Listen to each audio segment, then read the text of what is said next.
How to see your Instagram password.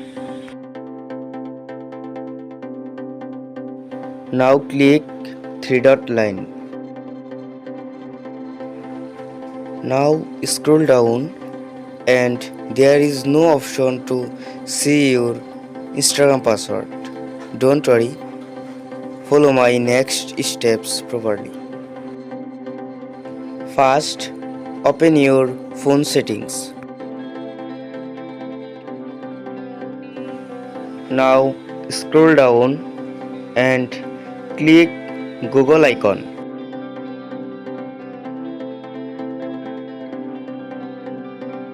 Click now Password Manager. Now scroll down and click Instagram icon. Enter your screen lock password.